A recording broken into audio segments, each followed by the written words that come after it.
Titan Inns, тағы бір бәлелер көп. Бірақ осылардың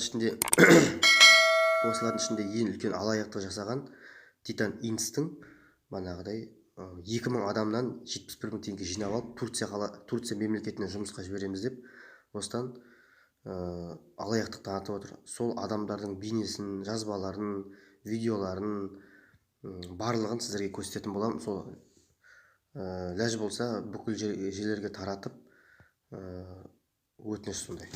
Ал кеттік. Міне басынан бастайтын болсақ, сіздерге міне келісім шарт. Мына Titan Inns деген компанияны бұлар ашып алған, кейін жауып тастаған. Мына жерде қарап тұрсаңыздар, міне қызмет көрсетуге арналған шарт. Мына мен өзімдікі. Мына жерде міне әрбір кәдімгідей өзінің печатымен соғылған, манағыдай міне Titan Inns деген печатымен соғылған, мына жерде көрініп тұр сол. Міне бәріне осындай договор беріп, ақша 71 мың теңге ақшамызды алып, қарап тұрсаңыздар, 71 мың теңге ақшамызды алып, алаяқтық жасады. Енді қараңыздар, міне сіздерге тыңдатайын. Міне Сабина деген бар, сол банаға менеджер. Бірінші потоксыз ба, тіркелгенсіз ба, мүлдем тіркелмегенсіз ба? Тіркелейін деп жатырсыз ба? Тіркелем десеңіз, январдың соңында 3-ші потокқа орын бар. Қазір мен сізге менеджердің номерін жіберіп қоям, сізге договор жібереді, жұмыс туралы ақпарат бәрін жібереді. Бізде компанияның общий услугасы 142 мың теңге екіге бөліп бересіз. Басында бірінші договор жасаған кезде орныңызды алып апатты төлеп қойсыз 71 мың теңгені, қалған бірінші айға 71 мың теңге ұстап қалады. Осы документтердің барлығын PDF форматта осылай жібере беріңізші, маған не кәсіпкерлігіңізден алып. Трудовой книжкаңыз өзіңізбен бірге алып жүресіз. А если жоқ болса, жаңасын сатып алса, өзіңізбен бірге алып жүресіз трудовой книжканы. Міне есіміңіз қай қаладан сіз договор жасап, компания услугасын төлеңіз деп жатырмын. Мысалы, мына жерде офис Шымкент қаласынан деп осылай. Біздерде 25 желтоқсан 2022 жылы жіберу керек еді. Сол күні таңертең офисті жауып жібермей қалды. Мысалы, мынандай тағы. Ерғали, жаңағы папаң төлеген чекті саған жібереді. Сөйлесінде сен өзіңнің WhatsApp-ыңмен маған жібересің. Және төлеп қойды ғой. По-моему, біреу сол удаленканы оплатил деп шықты да менде. По-моему, төлеп қойды, или әлі төлемеді ма? Мына жерде Ақбаян, Динара, Бағдат, Ризат, Сабина, көптеген осының ішіндегі менеджерлер бар.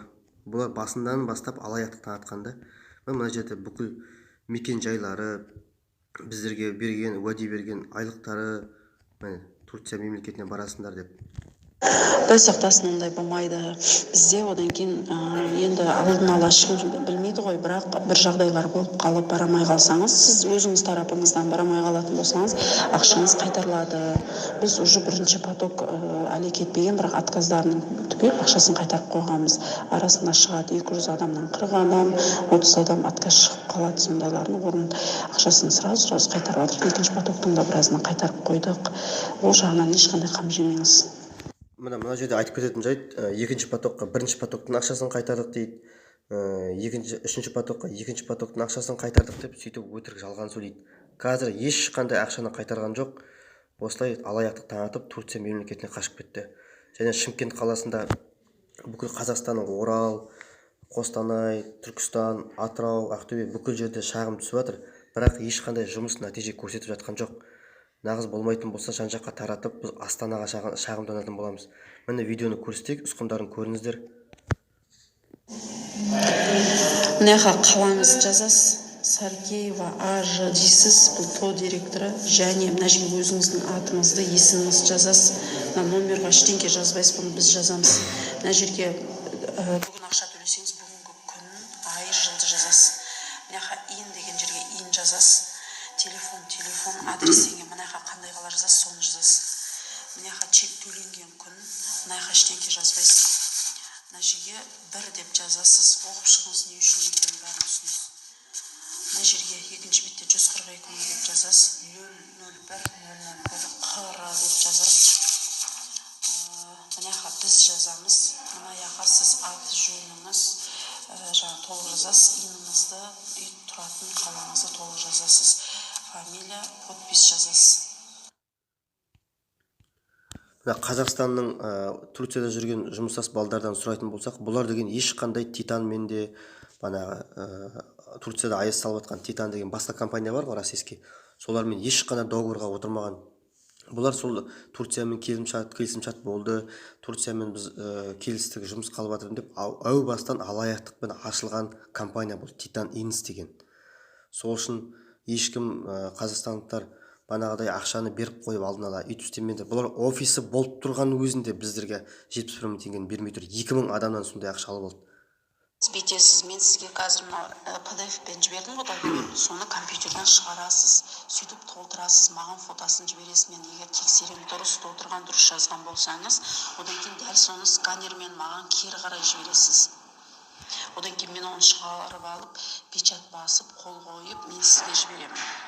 Осының ішінде Қадыржан деген адвокат па, юрист па, сондай бір жігіт бар. Бұл да солардың ішіндегі банағыдай.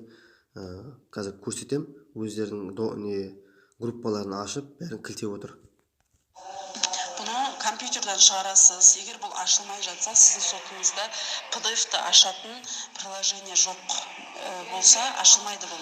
Приложение болса, ашылады. Компьютермен услугаға барсаңыз, ашып шығарып береді. Дәл сол жерде отырып толтырыңыз. Сөйтіп маған көрсетіңіз, мен дұрыс істесем, дәл сол жерде қайтадан сканермен маған жібересіз. Сонымен тірлігіңіз бітеді. Одан кейін 71 мың теңгесін төлеуіңіз керек. Каспий Голдыңызда 71 мың теңгеңіз дайын болған кезде, негізі договор толтырылған күні төлем жасалыну керек. Маған Каспий Голдыңызды жібересіз, мен оған сообщение жіберем Титан компаниясының атынан. Сол жерде жазу.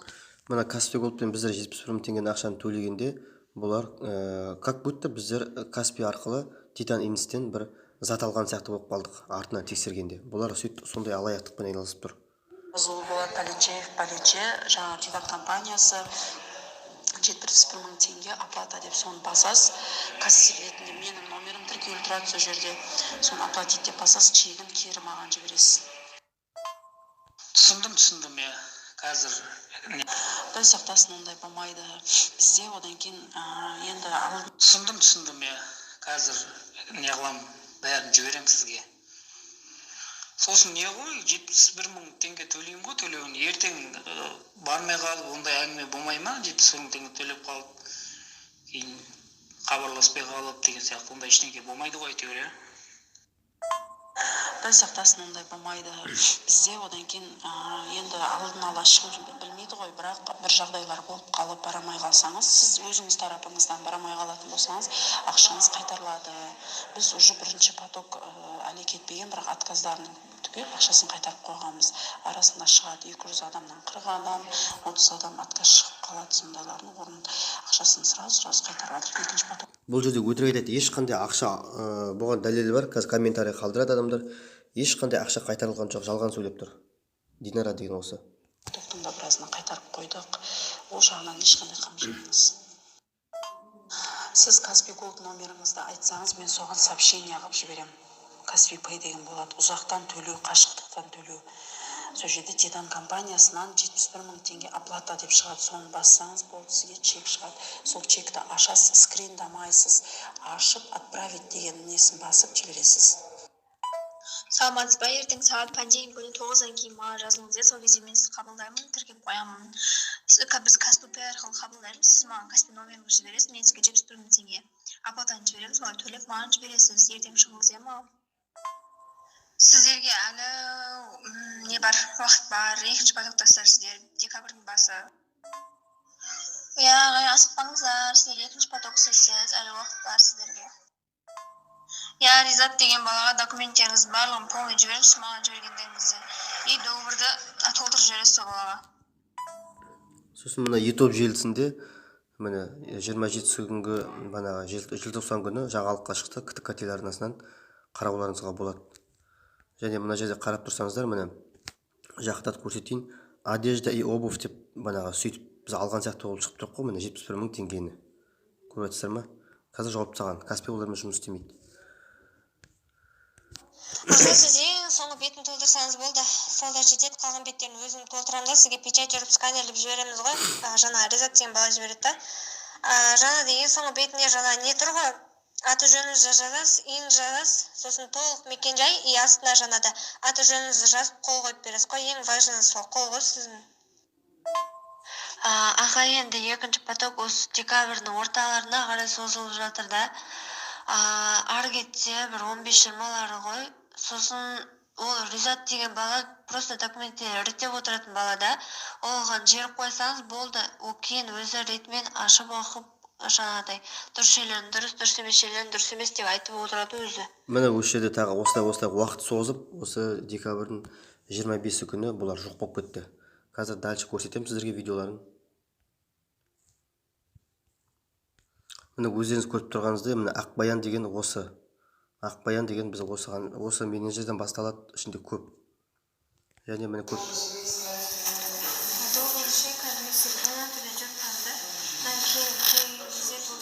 Сізге айтамыз да, келіп толтырсаңыз болады, или болмаса мына жерде толтырып кетесіз ғой. Толтырып жібересіз ғой. Жоқ, оқуға дейін көрсеңіз болады. Или мына жерден жүресіз. Міне өздеріңіз көріп тұрғаныңыздай, Динара деген ең басшысы осы болып тұр, алаяқтық танытып жүрген. Қазір Турцияға ұшып қашып кеткен.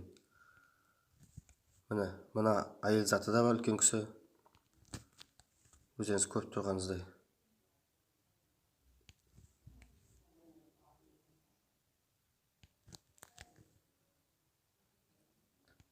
Так что қазақ бауырларым, сақ болыңыздар, осындай алаяқтықтардың түр-түрі бар.